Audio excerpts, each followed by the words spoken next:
Horror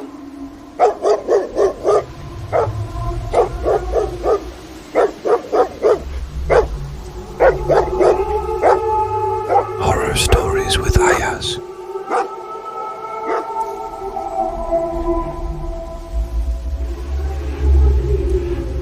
अस्सलाम वालेकुम। Hello दोस्तों, welcome to my YouTube channel horror stories with Ayaz. आज की जो स्टोरी है उम्मीद करते हैं आप लोग को पसंद आएगी। तो स्टोरी सुनाने से पहले मैं आप लोगों से कुछ सिफारिश करना चाहूँगा कि आप लोगों को मेरी स्टोरी कैसी लग रही है, पसंद आ रही है या नहीं आ रही है। एक्चुअली इसका मुझे रिजल्ट फीडबैक कुछ अब तक मिला नहीं, तो मैं चाहता हूँ अगर किसी के पास वीडियो मेरी पहुँच रही है, फिलहाल तो कुछ लोगों के पास पहुंच रही है, ज्यादातर लोगों के पास मेरी स्टोरी नहीं पहुंच पा रही है। कुछ लोगों के पास अगर पहुंच भी रही है तो आपको पसंद आए वो भी और ना पसंद आए वो भी कुछ फीडबैक्स मुझे दे और सजेस्ट करे। उम्मीद करेंगे अच्छा बेहतर सजेशन दे कि मैं उन पे बेहतरी काम कर सकूं। तो चलिए स्टोरी शुरू कर। हमारे यहाँ भूत प्रेत, जादू टोना, चुड़ैल, पिशाच ये सब बातें बहुत आम है। शायद शहरों में ये सब ना सुना जाए या फिर इस बात पे कोई गौर नहीं करता, लेकिन कुछ गांव आज भी ऐसे हैं जहां भूतों का राज चलता है, प्रेतों को माना जाता है और बुलाया भी जाता है। कुछ जगह पे तो भूतों का डेरा होता है, वहां आम इंसान का जाना मतलब कभी वापस ना आने के बराबर हो जाता है। कुछ खंडर हवेली आज भी वीरान पड़े हुए हैं क्योंकि वहां भूतों का डेरा है, प्यासी आत्माओं का वास होता है वहां। ऐसी ही एक हवेली थी विठल नगर में। खूनी हवेली के नाम से सब जानते थे। गांव में सबको पता था कि वहां भूतों का डेरा है, इसलिए वहां आसपास भी कोई नहीं जाता था। भेड़ बकरियां चराने वाले भी उसके पास नहीं भटकते थे।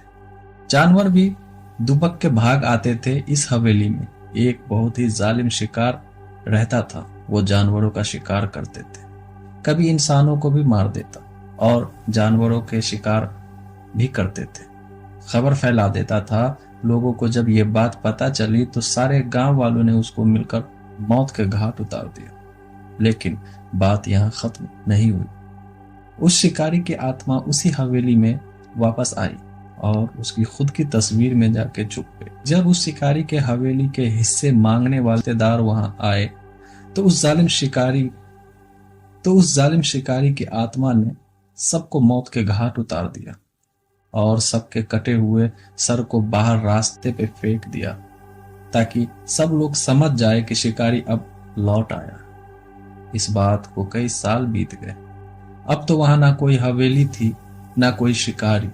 इतने साल बीत जाने के बाद सब कुछ तहस नहस हो गया था। बस कुछ पत्थर और टूटी हुई दीवारें उस हवेली की मौजूदगी बता रही थी। लेकिन गांव वालों का मानना है कि जिसकी कुंडली में वो योग होता है वो हवेली उसको नजर आती है। ये बात कहां तक सही थी ये तो वही लोग जानते थे। हवेली अब तक ना तो किसी को दिखी थी ना वो डरावने शिकारी का खूनी भूत। अमावस की रात थी। बारिश भी बहुत जोरों की हो रही थी। शहर से कुछ लोग विठल नगर के रास्ते शहर जा रहे थे। बारिश इतनी ज्यादा थी कि सामने का कुछ दिख नहीं रहा था। उनकी गाड़ी उस खूनी हवेली के सामने से गुजरी। सामने पूरा अंधेरा था, बिजली नहीं थी। बिजली जैसे ही आसमान से चमक रही थी वो हवेली और भी ज्यादा भयानक लग रही थी। एक बिजली जोर से सरकी। उसकी आवाज से गाड़ी में ब्रेक्स लग गया। ड्राइवर बोला, साहब वो सामने कोई घर दिख रहा है, वहां थोड़ी देर रुककर फिर सामने चलते। वैसे भी बारिश बहुत ज्यादा है, मुझे गाड़ी चलाने में तकलीफ हो रही और रास्ता भी नया है, कुछ और परेशानी ना हो इसके लिए यही रुक जाते। सब राजी हो गए तो ड्राइवर ने गाड़ी उस हवेली की तरफ घुमाई। बहुत ही शानदार थी वो हवेली। गाड़ी में 3 लोग थे। गाड़ी से उतरकर सामने पार्किंग में खड़े हो गए थे कि हवेली का बड़ा सा दरवाजा खुल गया। अंदर धीमी सी रोशनी थी और ऊपर सीढ़ियों से एक बूढ़ा सा आदमी हाथ में लालटेन लिए उतर रहा था। उसको आते ही सागर ने पूछा, भैया क्या यहाँ हम थोड़ी देर रुक सकते हैं? बारिश बहुत है और हम यहाँ नए हैं। उसने बिना कुछ बोले सिर्फ अपनी गर्दन हिलाकर हामी भरी।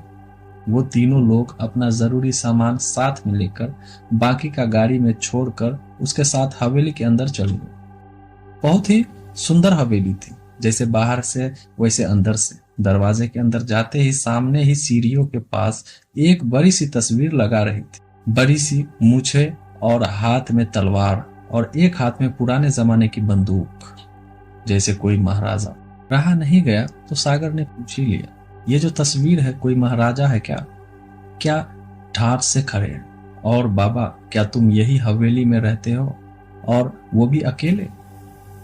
वो बूढ़े ने सागर की आंखों में आंखें मिलाकर कहा, हाँ, ये इस हवेली का मालिक था।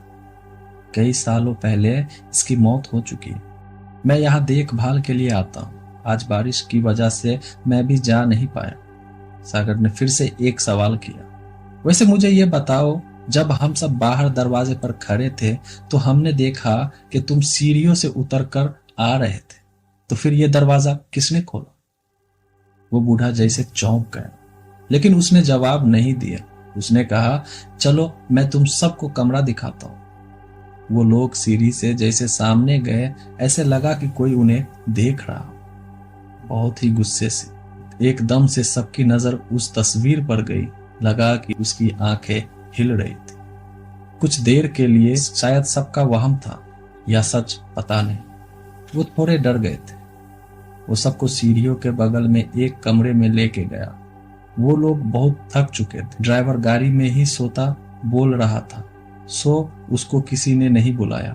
उनको आदत होती, लेकिन हम तो गाड़ी में बिल्कुल भी नहीं रुकने वाले थे। महेश, सागर और एक दोस्त, तीनों ने अपना सामान अंदर कमरे में रख दिया। वो इतने थक चुके थे कि लेटते ही आंख लग गई। सागर को कोई सपना आया था।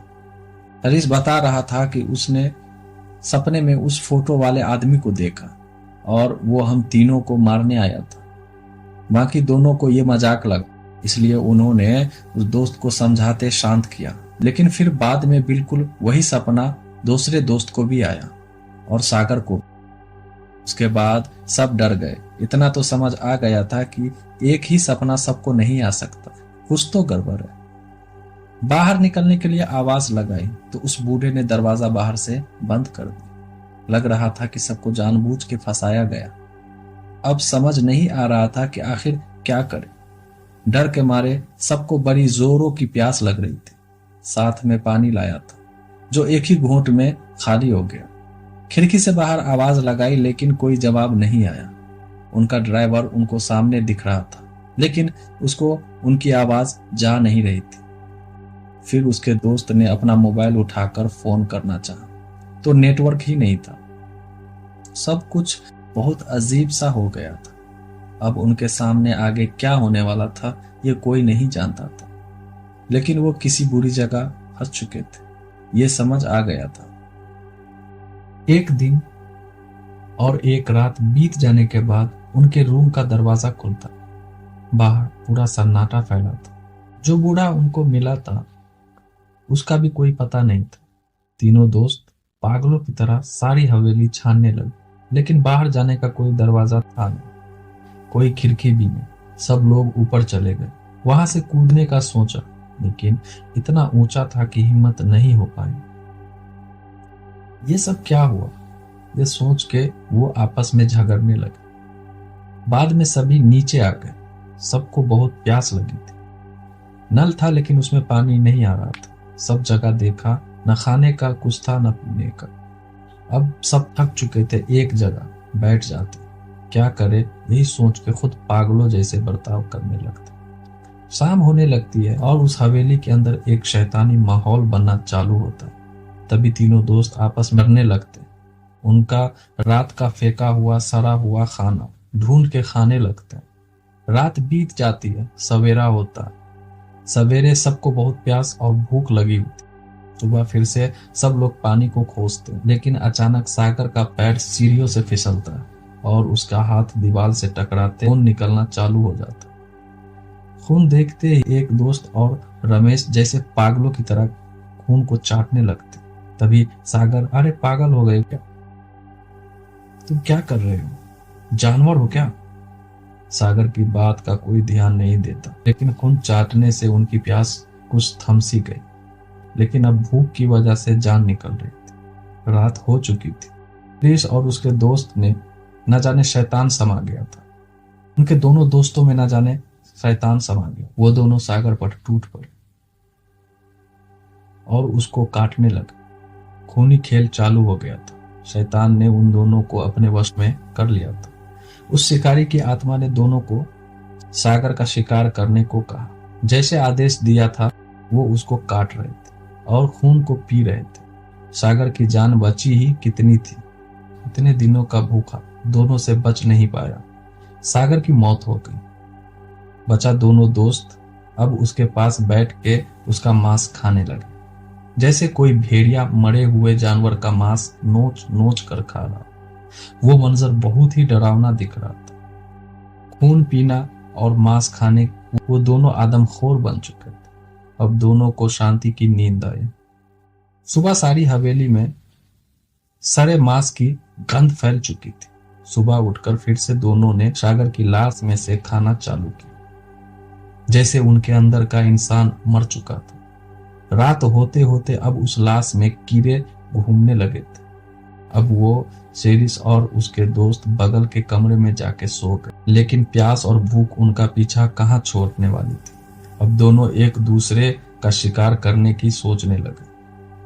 रमेश ने चालाकी से दरवाजे के बाहर खड़ा रहकर पीछे से दूसरे दोस्त के ऊपर वार किया। दूसरे दोस्त का सिर किसी नारियल की तरह फूट चुका था और जमीन पे खून ही खून था। रमेश जानवरों की तरह कभी फर्श चाटता तो कभी उसकी लाश का मांस खाता। हैवानियत अपने चरम पर थी। शैतान उसके ऊपर हावी हो चुका था। शैतान ने रमेश को कोई सोचने का मौका नहीं दिया। भूख मिटा के अब आराम करने लगा। सुबह होने वाली थी। पहली किरण हवेली के अंदर पहुंची और दरवाजा खुल गया हवेली का। कर कर जैसे सालों से बंद पड़ा था। रमेश अब ठीक से चल पा नहीं रहा था। बाहर निकलकर देखा तो बारिश रुक चुकी थी। उसने उनकी गाड़ी देखी, वहां तक जैसे तैसे चलकर गया। दरवाजे पे जोर से हाथ मारा। ए ड्राइवर। ड्राइवर हड़बड़ा के उठता। जी जी साहब, दरवाजा खोले। दरवाजा खोल के बाहर आता है। वो रमेश को उठा के गाड़ी में बिठाता है। साहब, बाकी लोग कहाँ हैं? ड्राइवर ने रमेश से पूछा। रमेश रोने लगता। वो दोनों उस हवेली में, और जैसे ही गाड़ी की खिड़की से बाहर देखता है पूरा चौंक जाता है। वहां कोई हवेली नहीं थी, सिर्फ कुछ टूटी हुई दीवारें थी और मिट्टी के ढेर थे। सब कुछ समझ के पड़े थे। खुद पागलों जैसे महसूस करने लगा था। तभी हम लोग यहाँ इतने दिन से फंसे थे। उस हवेली में तुम्हें हमको ढूंढा क्यों नहीं? रमेश चिल्ला के ड्राइवर पे चढ़ने लगा। साहब, हम सब कल रात को ही तो यहाँ आए थे, सिर्फ बारिश के लिए रुके थे। ड्राइवर डर के बोल रहा था। अब मानो रमेश का खून सूख गया। उसके साथ पिछले 4 दिन से जो हो रहा था वो क्या था? सपना था या कोई छलावा? हवेली गायब, और उसके दोनों दोस्त का क्या हुआ था वो तो बस रमेश को ही पता था। वो बर्फ की तरह एक जगह जम गया, हिल भी नहीं रहा था। ड्राइवर ने जरा डर के रमेश को हाथ लगाया। साहब। रमेश गाड़ी की सीट पे ही गिर जाता। वो सदमा सहन नहीं कर पाता और उसकी मौत हो जाती। उस हवेली में क्या हुआ था, उनके साथ क्या हुआ, दोस्त कहाँ गए, किसी को कोई पता नहीं चला। ये सारे राज रमेश की मौत के साथ ही दफन